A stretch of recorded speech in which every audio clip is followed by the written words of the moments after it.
Time is more valuable than money. You can get more money, but unfortunately you can't get more time.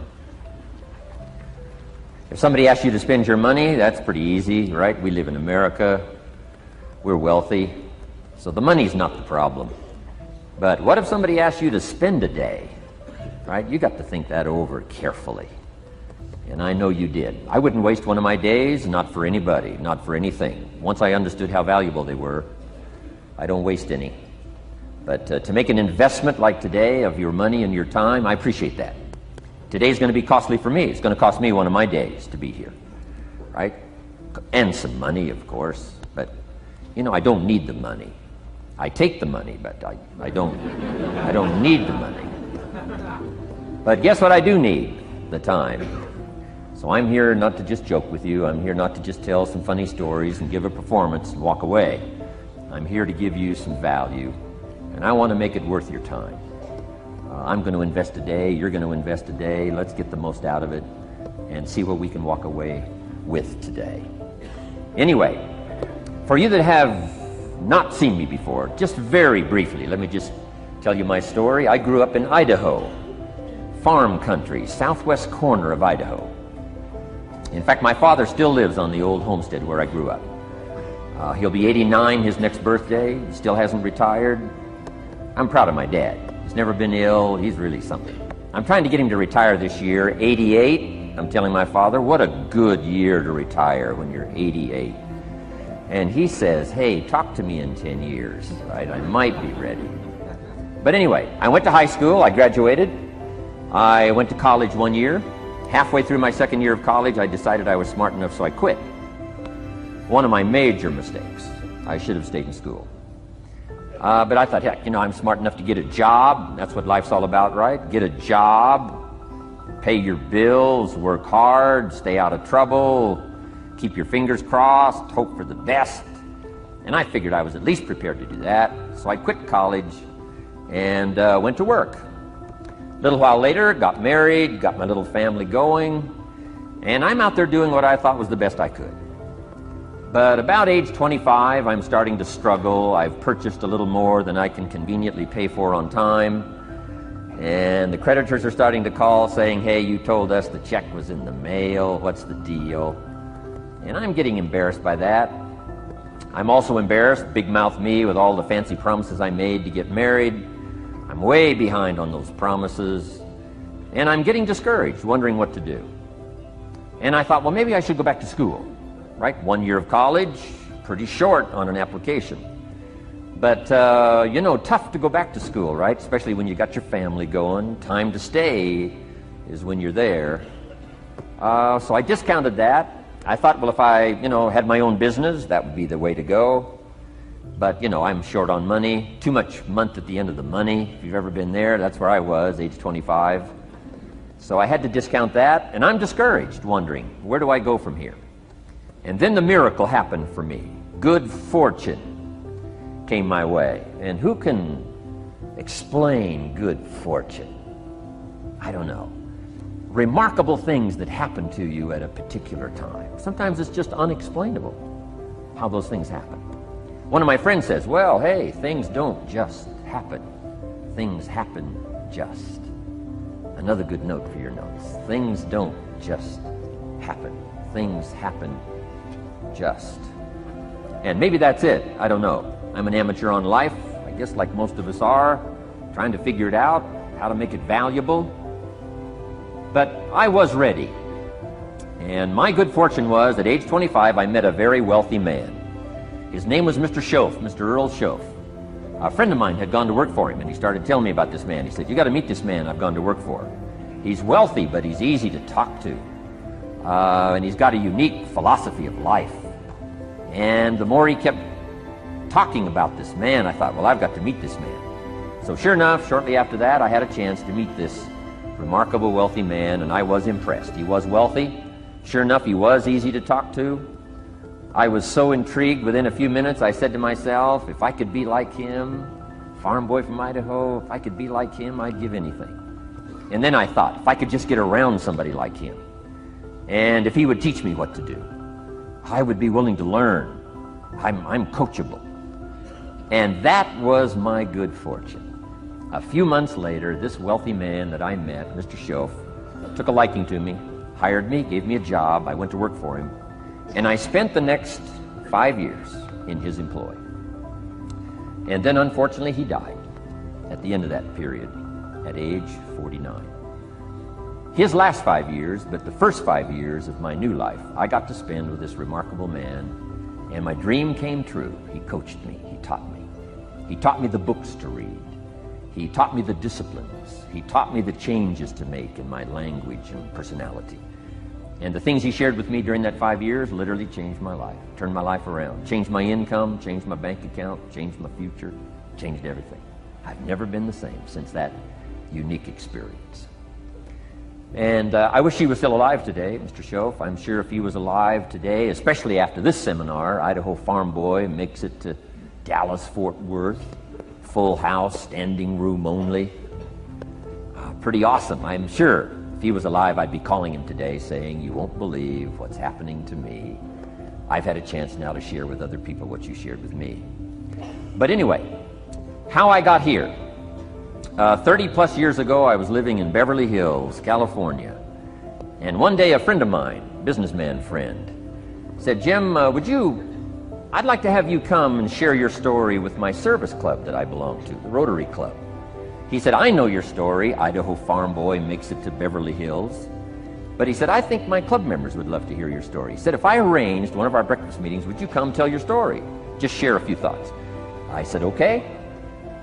So I agreed to go give this breakfast talk. And guess what? They liked it. And my telephone rang. I got another call saying, "We heard you've given your story and shared some ideas. Would you come talk to our club? First thing I know, I'm starting to devote a piece of my business time to giving these talks. And then one day, a businessman who'd heard my talk, I think 2 or 3 times, approached me and said, "Would you come and share that story and some thoughts with my management and salespeople?" I said, "I got this little company going." And he said, "If you'd come tell your story to my organization," he said, "I'd be happy to pay you." And I thought, wow, wouldn't that be something? So I agreed to go do it, and I got paid. Little did I know, another fortune was waiting for me to translate my ideas into talks and speeches and seminars. Now I've written some books. It's on cassette tape. Now I get to travel around the world. Last year I was in Japan and Israel, Spain, Mexico, Australia, New Zealand, France, Germany, Canada, and now Dallas-Fort Worth. So, Idaho Farm Boy gets to travel around the world and share his story, and here I am today. Anyway, it's almost too much for me to comprehend. From where I started, raised in obscurity, in a little small farm community, now to be here today is pretty awesome for me. So anyway, that's just a little bit about my story. My story is probably more intriguing for me than it is for you, but I wanted to hear it again, so I thought I would just, bore you with it. Anyway, I don't ask you to be impressed today. I'm the one that's impressed from where I came from to have a chance. But that's the American dream, right? Come true. Chance to start from scratch, start from obscurity, start with pennies, start with nothing, and have a chance to transform your life, change your life, set your goals, and see what you can accomplish. So anyway, that's how I got here, and I'm just delighted that this day has arrived, and I truly want to make it valuable for you. Let's go to work. Here's what I hope you'll find out of this seminar today for your notes. Here's what I hope you'll find. Number 1, sincerity. Above all else today, I hope you'll find me sincere. Best place for people to start to communicate is sincerity on both sides. I'm sure you're sincere or you wouldn't be here today, right? To spend this kind of money, to spend this kind of time, roll up your sleeves today, go to work like I am, and get this message. You've got to be sincere. So I assume you're sincere. Now I want you to see me sincere. But I've got a good note for you to make. Sincerity is not a test of truth. Important note to make. Sincerity is not a test of truth. We must not make the mistake of saying, he must be right, he's so sincere. That would be a mistake. And here's why. It's possible to be sincerely wrong. So we don't mistake sincerity for truth, right? Sincerity is only a test of sincerity. Truth has to yet be tested by truth, okay? But hopefully you will find me sincere and truthful. Next, a combination of things I hope you'll find here today. Ideas plus inspiration. Ideas plus inspiration. Ideas, business ideas and social ideas and personal ideas, we all need ideas.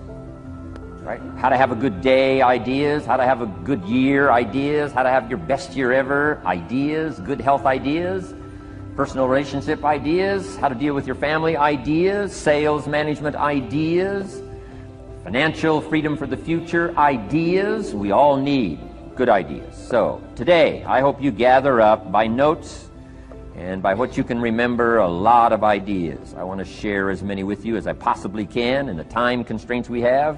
Today is going to go very rapidly. I used to think a day like this was a long day. Found out it's a pretty short day. But I'm going to go as fast as I can, share with you as many ideas as I possibly can.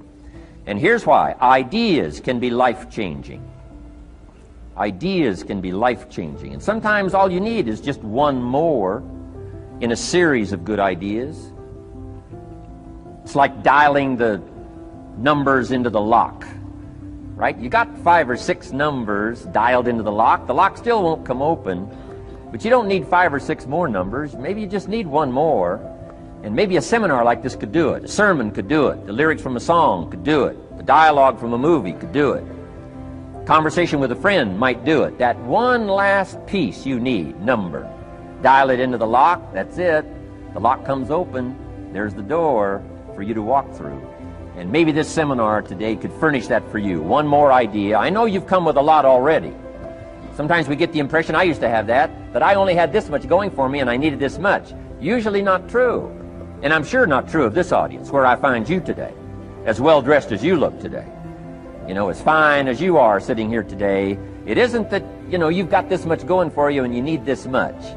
I would assume you've got this much going for you and maybe all you need is just a few more thoughts, ideas, to furnish you some ways and means to turn your life into the dream you want it to be. So, ideas. The seminar is going to be loaded with ideas. I want you to take good notes. But here's what else I hope you'll find here today, and that is inspiration. And who knows the mystery of inspiration? Why some people are inspired and some are not?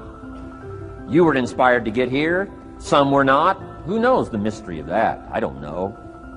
How come you made it? The rest of them didn't make it. We don't know what that mystery is. Some people turned it down. Some people said it costs too much. Some people said it's going to take too much time. Some people are too busy, right? A lot of different excuses why some are inspired to take advantage of something that comes to town. Others pass it up. We don't know the mystery to that. Here's what I call it, mysteries of the mind. And I just leave it at that. Some things I don't try to figure out. I take the simple approach now. Right? Some people do and some people don't. I mean, that's about as profound as my philosophy is. Some buy and some don't buy. Some go for it and some don't. Some change and some don't. And if you've been around for a while, you can usually work out the numbers, right? Out of 10, 3 do, 7 don't. Whatever business you're involved in, pretty soon you got this ratio going. The ones that do, the ones that don't. And you say, well, why don't the ones that don't, how come they don't? We don't know. I just leave it as a mystery. I used to try to understand all that. I just take the simple approach now. The guy says, this happens to me, this happens to me, this goes wrong for me, and all this stuff goes wrong for me. How come all this stuff happens to me? I say, I don't know, beats me. The best I've been able to figure out is those kind of things always happen to people like you. I mean, right? That's the best I got. I don't know. I'm an amateur on this stuff. What do I know? So, just take the simple approach, right? That's how it is. Who knows? Interesting story says, the day the Christian church was started. Now, I'm an amateur on the Bible, but best account I can remember, the day the Christian church was started, a magnificent sermon was preached. Great presentation. And if you're a student at all of good communication, it was one of the classic presentations of all times. The sermon, the first day the Christian church was started. And it said this sermon, this presentation was given to a multitude, meaning a lot of people. But it was interesting as the account it gives us, the record, it says, when the sermon was finished, there was a variety of reaction to the same sermon. Isn't that fascinating? I find it fascinating. It said some that heard this presentation were perplexed. And I read the presentation, sounded pretty straightforward to me. Said, why would somebody be perplexed with a good, sincere, straightforward presentation? Best answer I've got. They are the perplexed. I mean, you know, what other explanation is there? It doesn't matter who's preaching. Right? It said some that heard this presentation mocked and laughed, made fun of the presentation. I thought, hey, this looks pretty sincere to me. If you give a sincere, honest presentation, why would somebody mock and laugh?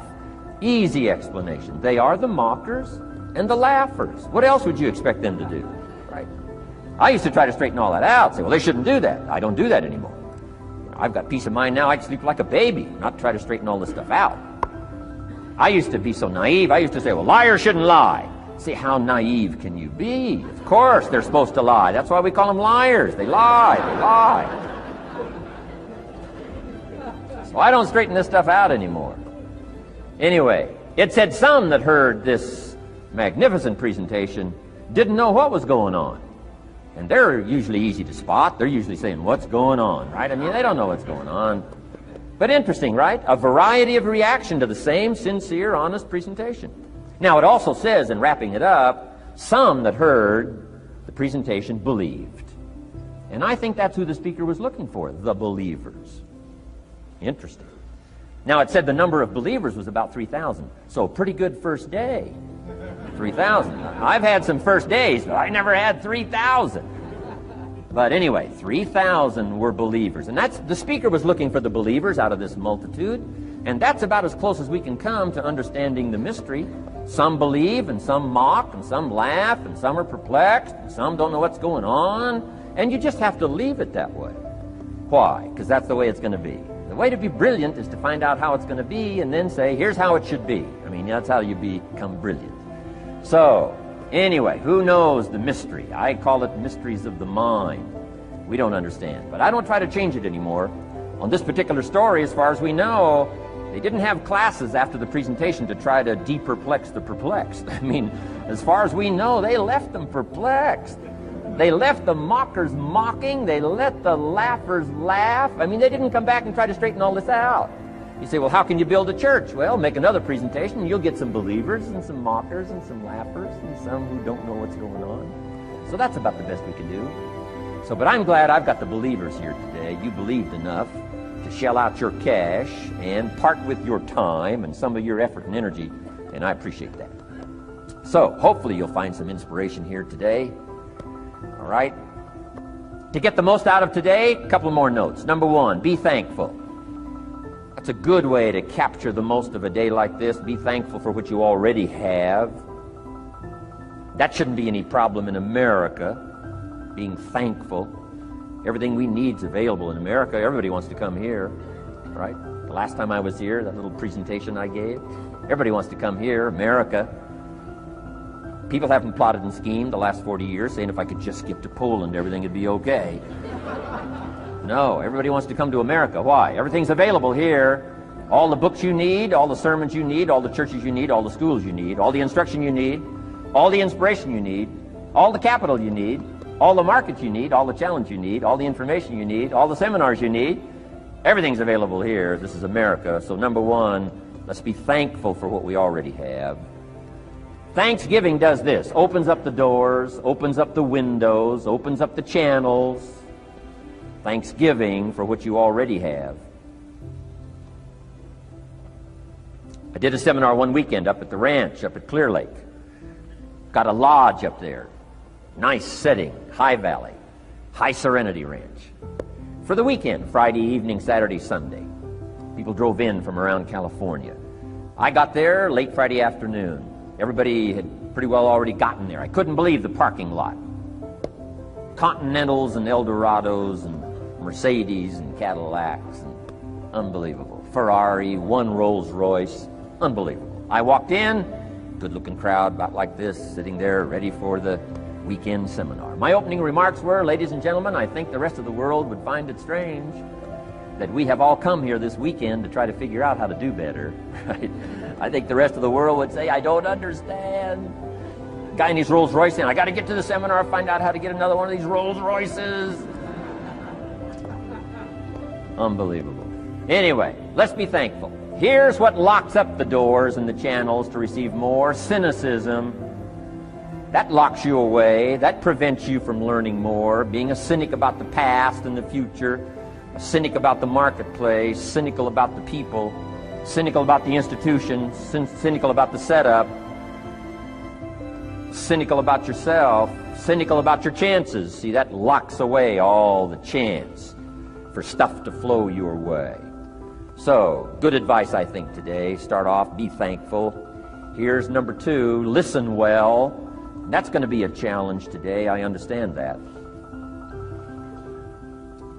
Seems like most of, our life is still going on outside these 4 walls, right? Most of our life seems like it's all, continuing out there. Family and business and associates and market and economy and whatever else is happening in the midst of your life. And to sort of, pull your attention from what's going on out there and put it in here for just a few hours, I know is a challenge. But do the best you can, listen well. And here's the last one: take good notes. Be a good student today. Take some good notes. I've not come to entertain you. As you can tell by my opening joke, right? I would not make it in Las Vegas. So we don't have a dog and pony show today, no entertainment. But I do have some ideas. Take some good notes. Somebody showed me the other day notes that they took about 21 years ago, attending one of my seminars out in Los Angeles. He said, I still use these notes I took 21 years ago to help me in my business, relationship with my family. So I'd like to have these notes that you take today become that valuable for you. Then it would be worth me making the investment to come and spend a portion of my life, my time, my energy here. And I want this investment I'm making here today to pay off. And one of the ways it can pay off for me is for you to take good notes and then go away and use whatever makes sense. Because what I feast on coming back around is the stories out of this audience today. Sure enough, 6 weeks from now, 6 months from now, 6 years from now, somebody's going to, by phone, by letter, by personal contact, walk up to me and say, the things you shared that day got me thinking. And I started making some changes, and let me tell you what's happened to my business, let me tell you what's happened to my sales career, let me tell you what's happened to my relationship with my family. See, that'll make it worth it for me. Not the money, the return, something you can't buy with money. If somebody says, thank you for touching my life and taking the time to make the investment. And that's what I'm all about. So if you'll become a good student today. And here's the last note. Don't be a follower, be a student. You'll be happy to know today we haven't come seeking disciples. We've got no movement for you to join. I'm just here to share some of my experiences, good ideas best I can. But I think that's good advice. Don't be a follower, be a student, right? Take advice but not orders. Take information, but don't let somebody, order your life. Make sure what you do is the product of your own conclusion. Excellent note to make. Make sure what you do is the product of your own conclusion. Not to do what someone else says. Take what someone else says, process it, think about it, ponder it. If it makes you wonder, if it makes you think, then it's valuable. Then when you go take action, make sure that the action is not what somebody told you to do. Make sure the action is the product of your own conclusion. If you'll follow just a little bit of those simple guidelines, I'm telling you, the learning process can be speedy, swift, powerful. Your learning curve can go up, and then applying it to your business, your life, your family, conversations, equities of all kinds. You'll find some progress like I did that first 5 years when I met a teacher willing to share with me, turned my life around. Progress I couldn't believe happened for me. Okay, let's get started. I want to review, I was here last time and we talked about the 5 major pieces to the life puzzle.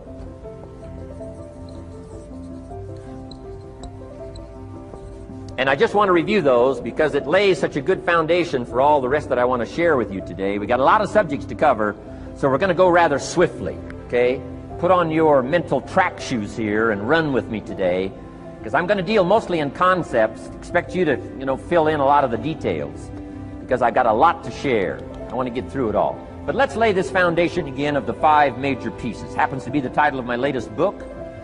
But I think it is so valuable in laying a foundation. It's some of the things I learned between ages 25 and 30. The teacher who taught me so well. He dealt in these fundamentals, we call these fundamentals. We call these basics. Basics for sports, fundamentals for sports, fundamentals for your business, fundamentals for the way you deal with your family, a few simple things, a few basic things that if you practice every day can make all the difference in the world, how it works out. I boiled it down to 5 major pieces to the life puzzle. Let's just review those. Number 1 is philosophy. Philosophy, as I taught the last time I was here, philosophy, in my personal opinion, is the major determining factor in how your life works out. Philosophy, the major determining factor in how your life works out. Philosophy. To form our philosophy, you got to think. You got to use your mind. You got to process ideas. And this whole process over a lifetime, starting way back here when we were children, schools that we've attended, our parents, our experiences, all this stuff that we've processed by the thinking process helps to develop our philosophy. And in my opinion, each person's personal philosophy is the major factor in how your life works out. Here's what I called it in that last presentation when I was here. It's called the set of the sail. Each person's personal philosophy is like the set of the sail. Now, I used to think it was circumstances that ordered my life. If someone would have asked me at age 25, Mr. Rohn, how come you're not doing well? Pennies in your pocket, creditors calling, nothing in the bank, behind on your promises to your family, you live in America, 25 years old, got a beautiful family, every reason to do well, and things are not going that well for you. What is wrong here? It would not have occurred to me to blame my philosophy. I mean, it would not have occurred to me. Saying, well, I got this lousy philosophy, and that's how come I got pennies in my pocket and nothing in the bank, and things aren't working well. That would not have occurred to me. I found it much easier to blame the government. Much easier to blame the tax problem. I used to say taxes are too high. Top tax rate when I first started paying taxes, 91%. Back then, when your income reached a certain level, all your income over that, 91%. So I used to say that's too high. Now, the top tax rate's about 33%. But people are still saying what? Taxes are too... See, but you can't use that anymore. If it's gone from 91 to 33, how could it be too high? Come on. I threw all that old excuse stuff away. Some people found it, though, and they're using it these days. My old list. I used to blame the traffic, the weather, used to blame circumstances, right? People say I'm too tall, I'm too short, I'm too old, I was raised in obscurity, raised on a farm, parents of modest means, all the stuff. If you were to ask me, how come you find yourself here, Mr. Rohn, age 25, living in America, land of abundance and opportunity, pennies, zero in the bank, not doing well, creditors calling, it would not have occurred to me to blame my philosophy. I found it easier to blame the company policy. I used to say, if this is all they pay, how do they expect you to do well? So I figured that, my future was going to be tied to what everybody else was arranging, the economy and, right, interest rates. I used to say things cost too much. That was my whole explanation, not my philosophy, until my teacher taught me better that this is where the problem was, my own personal philosophy. Here's what's exciting about each person's personal philosophy. That's what makes us different than dogs and animals and birds and cats and spiders and alligators. That's what makes us different than all other life forms. The ability to think, the ability to use your mind, the ability to process ideas, and not just operate by instinct. In the winter, I'm telling you, the goose can only fly south. What if south doesn't look too good? Tough luck. It can only fly south. But see, human beings are not like a goose, can only fly south. I mean, you can turn around, go north, you can go east, you can go west, you can order the entire process of your own life And we do that by the way we think. We do that by exercising our mind. We do that by processing ideas and come up with a better philosophy, a better strategy for our life, goals for the future, okay? Plans to achieve those goals. All this comes from developing our philosophy. Philosophy helps us to process what's available. Well, when we get here, we got seed, and we got soil, and we got some rain, and we've got some what? Sunshine, and we've got some seasons, and what? The miracle of life. Now the key is, what do you do with all this stuff? How do you turn all this stuff that's available here into equity and promise and lifestyle and dreams and future possibilities? All of this that's possible now with human beings, how do you take all this stuff and turn it into this equities and values? Well, it starts with philosophy. What is the seed? What is the soil? What is the sunshine? What is the rain? Is it possible to take some of each of all the stuff that's available and turn it into food and turn it into value and turn it into nourishment, and turn it into something spectacular and unique that no other life form can do? And the answer is yes. But you cannot deal with all this stuff and what to do with it unless you start refining your philosophy. Think, use your mind, come up with ideas, and strengthen your philosophy. So the seed and the soil and the rain and the sunshine, this is called, the economy and the banks and the money and the schools and everything that's available out there, processing information, what to do with all that, and turn it into equity and value. That is the major challenge of life, my personal opinion. So each person's personal philosophy now is going to determine what you're going to do with seed and soil and sunshine and rain and miracle, the change of seasons. That's it. My personal opinion. Each person's personal philosophy is like the set of the sail. That's what this seminar is for today. Help you to trim a better sail. You don't need a better economy. You don't need better seed and soil. In fact, when it comes to seed and soil and rain and sunshine and seasons and the miracle of life, that's all you got. Now, what if you blame this stuff? Then you're blaming all you got. If you blame the economy, and you blame the schools, and you blame the teachers, and you blame the sermons and the preachers, and you blame, the marketplace, and you blame the company and company policy, what else is there? When some people get through with their blame list, there isn't nothing else. That's all there is. And if you blame the only thing you've got to work with, I'm telling you, it's called mistake colossal. In not understanding that that's all you've got to work with. And if this is all you've got to work with, then you don't change the seed, and you don't change the soil, and you don't change the rain, and you don't change the sunshine, you don't change the seasons. Right? Guy says, I'll take 3 springs, 4 summers, 9 falls, no winters. No, you can't fool with this stuff. You got to take it like it comes. Then what do you change to make your life work well? You got to start with your philosophy. Guess what I had to do at age 25 in order to change my own future? I had to change my mind. I had to change my thinking. I had to change my philosophy. I was messed up on what was causing my problem. And once I got that straightened out, that all the stuff I blamed, the government and taxes and the marketplace and the economy and things cost too much, negative relatives, cynical neighbors, once I got rid of that and started going for where the real problem was, which was me, I'm telling you, my life exploded into change. My bank account changed immediately. My income changed immediately.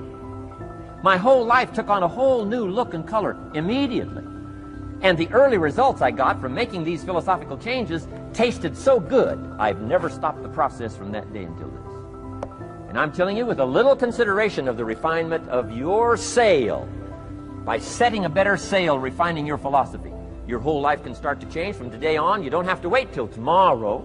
You don't have to wait till next month. You don't have to wait till spring. You don't have to wait till 93. You can start this whole process immediately. I recommend it. Now, some people do so little thinking, they don't even have their sail up. I mean, you can imagine where they're going to wind up at the end of this week, at the end of this month, at the end of this year. Now's the chance to change, process all this information. So number 1 is philosophy. Okay. And we dealt with all that, where we get ideas from personal experience, from other people's experiences, I don't want to get into all those details because we covered that the last time I was here. But philosophy, that's number one, my personal opinion. Each person's personal philosophy. Here's the definition of success and failure. Just make this note. Here's failure.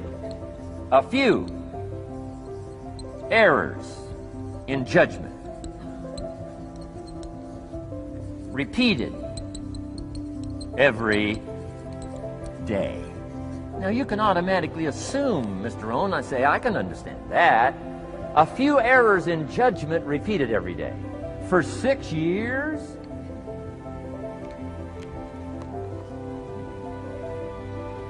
I'm with my father. I think I told this story the last time I was here. My father, 88 years old, he's never been ill, still hasn't retired.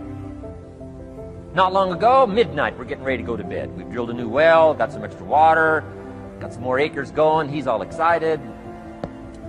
At midnight, we're getting ready to go to bed. My father's eating what he calls his midnight snack. A little bite to eat before you go to bed. Don't have to go to bed hungry. And I'm watching him eat this midnight snack. Guess what he had? An apple, a few graham crackers, and a glass of grapefruit juice. I said, no wonder my father's so healthy. My mom taught us all those good health practices. Taught me when I'm growing up, right? I'm an only child. I've never been ill. Passed the big 5-0 some time ago. My 2 daughters, 32, 33, never been ill. My grandkids, never been ill. I'm telling you, the legacy lingers on. As I watched my father have this midnight snack, suddenly occurred to me. I know that's part of it. An apple, what? A day. That's gotten to Dallas-Fort Worth, right? An apple. An apple a day keeps the doctor away. Good question for this intelligent audience. What if that's true? You say, well, Mr. Owen, if that's true, that would be easy to do. Then what's the problem? It's easy not to do. It's easy not to adopt it as your own personal philosophy. Or the guy messed up the saying. Guy says a Hershey bar a day. Say, no. No. You've been watching too much television. It is not Hershey bar. You got to be smarter in philosophy than to fall for the Hershey bar a day when it's an apple a day. You've got to be smarter than that. And if you make that kind of an error in judgment every day for 6 years, I'm telling you, it'll accumulate into disaster. Sometimes the first year you say, well, you know, I'm so healthy now, what difference is it going to make? You've got to be smarter than that. Just because disaster doesn't fall on us at the end of the first day doesn't mean disaster isn't coming. You've got to be so smart that you look down the road and say, will the errors in my present judgment of philosophy, what's that going to cost me in 1 year, 6 years, 1 month, 6 months? I'm telling you, the money cost and the health cost and the success cost is too gigantic if you look down the road a little ways and say, are there errors in my current judgment like an apple versus a Hershey bar? Is that just a good illustration of some of the rest of my errors in judgment? If it is, that's where I found myself at age 25. I started working when I was 19. I met my teacher who helped turn my life around when I was 25. That's 6 years. At the end of the first 6 years of my economic life, I've got pennies in my pocket. I've got nothing in the bank. The creditors are calling saying, hey, you told us the check was in the mail. I'm embarrassed. I'm behind on my promises. I live in America. I'm 25-year-old American male. I got a nice family, every reason to do well. And I'm messed up. Now, what's messed up? I used to think it was the community that was messed up, and the country was messed up, and the government was messed up. If those Democrats ever get in the White House, that'll really mess things up. If the Republicans stay in power, that'll really mess things up. The economy was messed up. Interest rates are messed up. I thought all this stuff was messed up. Then I found out that's not what was messed up. I was criticizing the only thing I had to work with. What was really messed up was my own personal philosophy. My own errors in judgment in my own personal philosophy brought me in 6 years to pennies in my pocket, nothing in the bank, and trying to explain why I wasn't doing well living in America, 25-year-old American male, got a family, every reason to do well. Now, once I understood this, here's the formula for failure: errors in judgment, being lax about developing your own personal philosophy. I'm telling you, it's called accumulated disaster. It doesn't matter whether it's your health or your bank account. Guy's got an empty bank account, probably has high cholesterol. Why? Over the last 6 years, he never paid attention to either one. And it doesn't matter whether it's a dollar, or whether it's your money, or whether it's your cholesterol count. All you got to do is commit the errors, and just because disaster doesn't fall on you at the end of the first day that you don't eat an apple. You say, well, I didn't eat an apple today, and tonight I'm not ill. Well, you got to be brighter than that. Someday you got to leave first grade. The reason we make those first grade desks so small so they won't fit at age 25. I mean, right? You don't belong here anymore. Come on. Now let me give you the secret to success. The formula for failure: a few errors in judgment repeated every day for 1 month starts the weakness, starts the disaster process. You can imagine what happens in 6 years. Now here's the formula for success. A few simple disciplines practiced every day. And you've started a whole new process called a whole new life. A few simple disciplines practiced every day. And if you decide today to go for the apple instead of the Hershey bar, I'm telling you, you have begun the process of turning your life around. And if you keep up that process, not only with your health habits, but with your money habits and with your communication habits, with your sales habits and management habits and every other habit that you've got, if you'll start that process, eliminate the errors and replace it with disciplines practiced, I'm telling you, you can start this process of life change immediately. After today, you don't ever have to be the same again. Only by choice. You don't have to walk out of here the same as you walked in today. Only by choice. You can start a whole new process. And you say, well, Mr. Owen, is it that simple? Yes, it's that simple. Where else would you start but with an apple? You don't have to start with something staggering. What if you should be walking around the block for your good health and you don't? What'll that do in 6 years? I'm telling you, the word is disaster. You could and you should and you don't. Here's an even stronger word. You won't. I mean, don't might mean you're careless. Won't probably means you're stubborn. And either one's called disaster. Could, should, don't.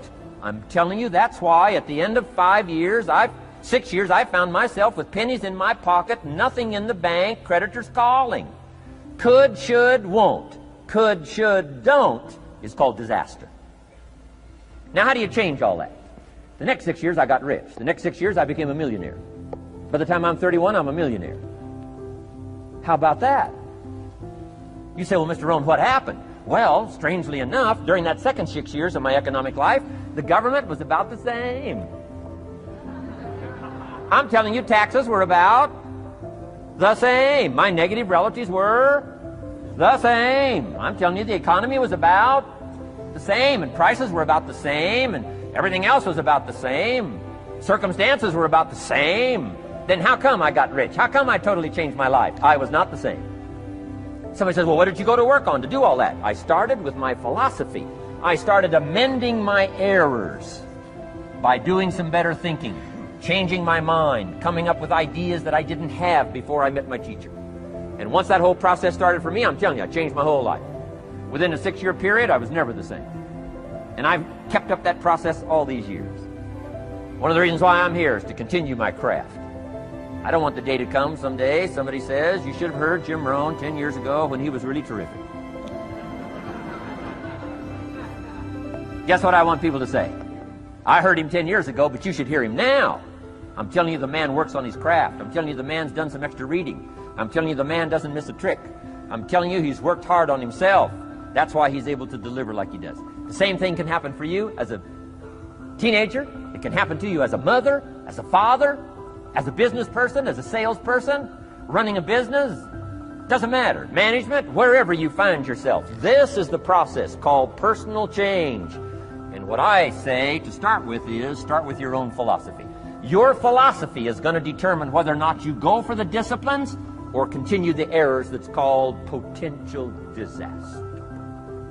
And everybody has it within their power. Well, it was so happy for me to find out at age 25, Mr. Shoaff said, Mr. Rohn, you don't have to change countries. But you do have to change philosophy.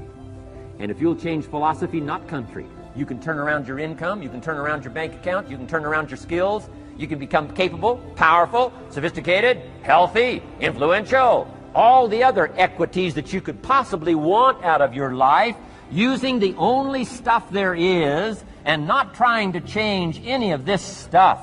Appreciate all of this stuff with all of its ups and downs, with all of its mystery of why it works and sometimes it doesn't work. Don't challenge this. You don't have to ask for another planet. You don't have to ask for another country. Just ask for another book. Ask for another seminar. Ask for another idea. And you can start this whole process of personal life change.